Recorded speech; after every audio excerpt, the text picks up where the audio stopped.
Soyez bénis, mes sœurs et frères dans le Seigneur. Je reviens vers vous pendant que j'étais en train de faire du ménage dans ma maison. Le Seigneur inspire à ce que il est bon de faire des promesses à Dieu. Il est bon et facile de faire des promesses à Dieu. Faire les promesses à Dieu veut dire faire des promesses à travers les serviteurs de Dieu. Cela veut dire faire des promesses à Dieu. Bien-aimés dans le Seigneur, il y a des choses qui ne marchent pas vite, qui ne se débloquent pas vite dans notre vie. Peut-être que avons-nous fait des promesses à Dieu et que nous avons oublié. Nous savons tous que quand il y a des difficultés, quand on est dans les problèmes, quand on est au bout, on promet beaucoup de choses aux serviteurs de Dieu.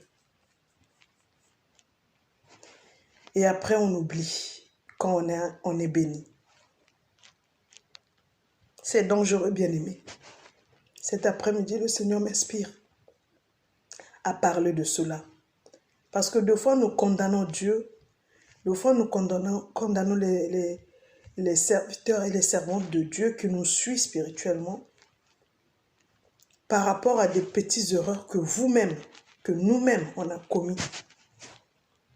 Moi, exceptionnellement, parce que je ne promets pas aux serviteurs de Dieu. Déjà, je ne suis même pas suivi par un serviteur de Dieu. Je n'ai pas eu cette grâce d'avoir quelqu'un qui me suit. Seul Dieu sait pourquoi. Un jour, il y a une servante de Dieu qui m'a dit, c'est parce que tu peux te battre seul. Voilà pourquoi Dieu ne met pas les gens devant toi. Il ne faut pas te plaindre, il ne faut pas pleurer pour ça. Il sait pourquoi. Je remercie aussi le Seigneur parce que je suis sûre que si quelqu'un me suit, il y aura toujours des contradictions. Parce que j'ai la possibilité de beaucoup de choses spirituelles, dans la spiritualité, que peut-être des serviteurs de Dieu, d'autres, ils n'en ont pas. Et quand il va me suivre, quand je veux voir autre chose, je lui dis que ce n'est pas comme ça, c'est sûr que ça risque de ne pas marcher. C'est peut-être pour ça aussi. Mais vous, vous êtes bénis que vous avez des hommes et des femmes de Dieu qui vous suivent plutôt. Donc, je revenais vers la chose de promettre Dieu à travers les serviteurs de Dieu. Moi, même qui vous parle, je peux vous citer au moins 10 personnes qui ont juré, qui ont promis. Quelques exemples, j'ai reçu en 2015 une dame qui est venue avec son mari en pleurant parce qu'elle voulait absolument avoir un diplôme d'infirmière en France. Après des longues études en France, elle n'a jamais pu avoir ce diplôme parce qu'elle n'avait pas d'argent. Pour ceux qui connaissent, le diplôme coûte 8 000 €. Pour faire ça, soit disons le total. Donc elle ne pouvait pas financer. 8 000 € que tu peux financer en plusieurs mensualités, bien sûr. C'était trop énorme pour elle, elle ne pouvait pas avec son mari. Elle avait demandé l'aide au département de leur ville et ça a été refusé. Après les stages. Donc par le biais de sa sœur, elle a eu mon numéro et j'ai accepté de les recevoir chez moi. Ils sont venus.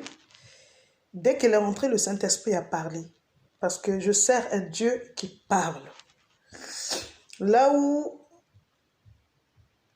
un serviteur de Dieu qui Dieu ne parle pas, à qui Dieu ne parle pas, qui n'a pas l'esprit de Dieu, qui n'a pas les dons pour pouvoir parler aux hommes de la part de Dieu, doit demander cela à Dieu. Car on ne peut pas conduire les brebis si on est aveugle. Voilà pourquoi Dieu nous donne les visions spirituelles pour pouvoir conduire le peuple qui est aveugle. Si un serviteur de Dieu est aveugle, il ne peut pas conduire parce qu'un aveugle ne peut pas conduire les aveugles. La Bible est claire.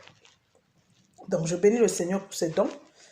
et que le Seigneur protège ma vision, me fortifie encore et élève encore ma vision spirituelle. Parce que dans ce monde, si tu es aveugle spirituellement, bien-aimé, toi-même, tu vas aller tomber dans un trou. Toi-même, sans qu'on te pousse. C'était une parenthèse. Donc, cette dame est venue à la maison en pleurant. Ma soeur, j'ai fait des études. Maintenant, il faut le financement pour passer un diplôme. Je sais pas, elle a fait des stages ou comment. Il fallait 8 000 euros. Elle ne peut pas. Elle a fait une demande au département pour financer, pour qu'elle puisse faire cette formation. Le département a refusé. C'est la seule raison qu'il avait emmené chez moi. Et le Seigneur avait révélé cela dès qu'elle était rentrée dans la maison. Elle a dit oui, c'est ce qui m'emmène. Et le Seigneur m'a confié une procédure à suivre avec elle. Donc j'ai donné la procédure. C'était pas de lire la Bible du matin au soir, parce que nous tous, on lit la Bible. Et je vous apprends qu'il y a des sorciers qui connaissent la Bible de A à Z. C'est pas seulement ça l'essentiel. Et le Seigneur m'avait inspiré. Il faut prendre ça et ça et ça. Fais comme ça, comme ci, comme ça sur elle. Dis ceci, cela sur elle et les choses vont aller. Donc j'ai pris cette sœur pendant 3 jours de séance. Merci pour le Seigneur qui avait donné la possibilité de le faire. Et après, après ces 3 jours de séance de suivi, je vais dire une semaine, je lui ai dit de reconstituer un autre dossier de demande de financement et de me l'apporter. J'ai donc gardé ce dossier pendant 3 jours chez moi et je l'ai rappelé. J'ai dit, quand tu sors d'ici, directement tu vas déposer cet dossier avec une parole puissante, avec la parole de Dieu par rapport au don que Dieu a mis en moi. J'ai donc béni ce dossier. Et dès qu'elle est partie la mettre, et quand elle est venue, son mari était témoin. Quand je lui ai dit, tu dois m'apporter une offrande, avec cette offrande, je vais acheter ça et ça ici. Quand elle a apporté cet argent, puisqu'elle regrettait déjà son argent, elle me dit, ma soeur, je vais parier avec toi. Si vraiment Dieu fait qu'on puisse me financer cette formation, je t'achète une voiture occasion. Elle a bien précisé, ce n'est pas du neuf que je vais acheter, mais une occasion qui va aller à la valeur de 1 500 ou 2 000 euros. Donc, on a parié. Son mari témoin, ils sont encore vivants, ce couple. Tous les deux, ils sont vivants. Je prie Dieu qu'il tombe par hasard sur cette vidéo. Ils ont parié. C'est sa soeur qui l'avait emmené chez moi. Dès qu'elle écoutera cette vidéo, elle se rappellera. Et c'est très important qu'elle se rappelle. Peut-être qu'elle peut se rattraper ou à demander pardon à Dieu ou à réaliser ce que Dieu, elle avait promis à Dieu. On a parié. Elle est sortie. Elle a déposé le dossier. La maison départementale de leur ville lui a financé la formation en totalité. Elle m'a appelé, elle a dit, ma soeur, que Dieu soit loué. On m'a financé la formation. J'ai dit, Dieu soit loué. Bien aimé. Depuis ce jour, quand elle m'a dit ça, j'ai prié encore pour elle. J'ai dit, après cette formation, tu vas avoir directement un CDI d'infirmière dans un hôpital. Bien aimé, après cet appel téléphonique, je n'ai plus de ces nouvelles. Or, elle avait déjà eu, elle a fait la formation, elle a eu le diplôme, elle a signé le CDI, elle a disparu. Et c'est sa sœur, la sœur qui l'avait emmenée chez moi.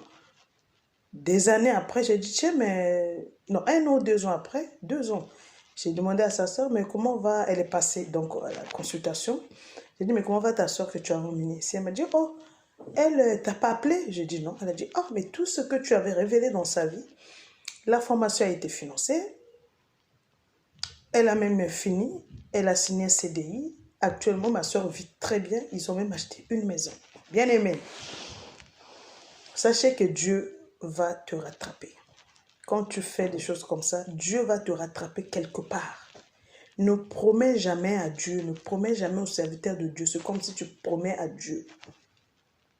Combien de personnes m'ont dit encore, la sœur Pépine, si Dieu me donne un enfant, je vais te faire ci et ça.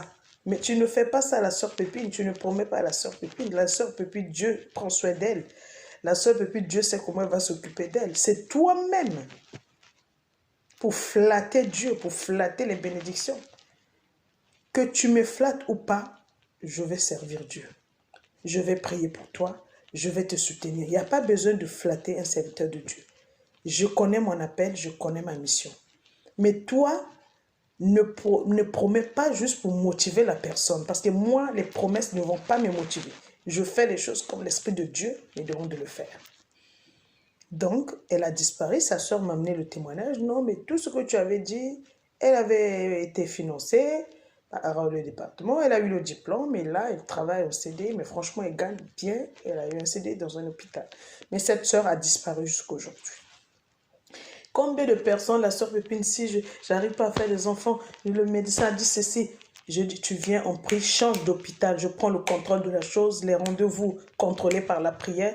À la fin, je suis enceinte. Disparu. Il y en a qui, à la sœur Pépine, si Dieu me bénit d'avoir un appartement, moi, je vais donner cet appartement pour Dieu. Tu vas venir prêcher là-bas. Tu vas faire de cet appartement une cellule de prière. Combien de personnes, à la fin, ils ne parlent plus de ça dès qu'ils ont le logement.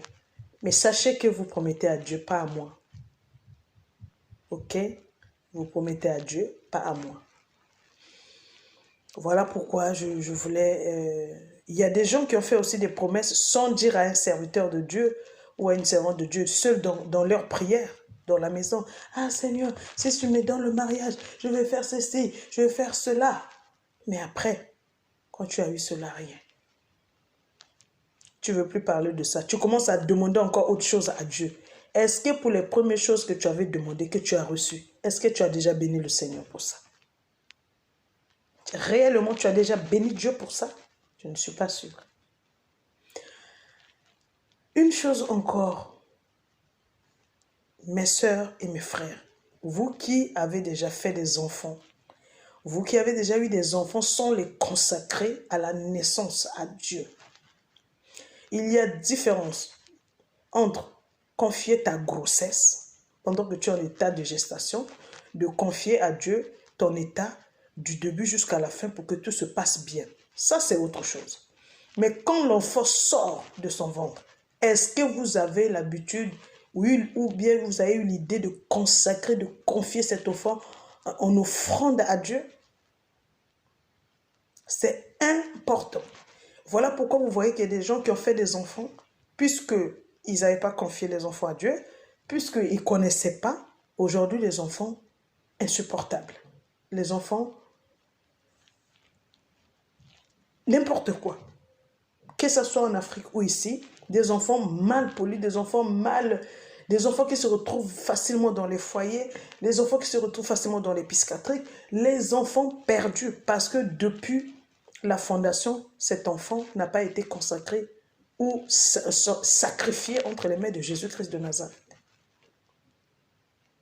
Dès que l'enfant est né, toi tu commences à penser, c'est quoi le sexe? Et puis ça commence, et puis la chambre de l'enfant, et puis le papa s'il est venu ou pas, et puis non. C'est depuis l'hôpital. Dès que ton enfant fait rien, dis une parole pour confier ton enfant à Dieu. Cette parole va s'attacher à cet enfant dès le jour qu'il a fait son premier cri, jusque toute sa vie sur cette terre. Cet enfant restera sous la bénédiction de cette parole. C'est un secret que je vous donne.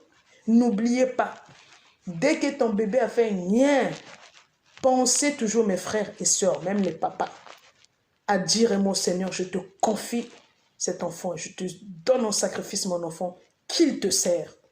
Bien-aimé, le diable ne pourra pas s'emparer de l'avenir de cet enfant. On se retrouve aujourd'hui avec des enfants initiés depuis bébé, initiés depuis le ventre.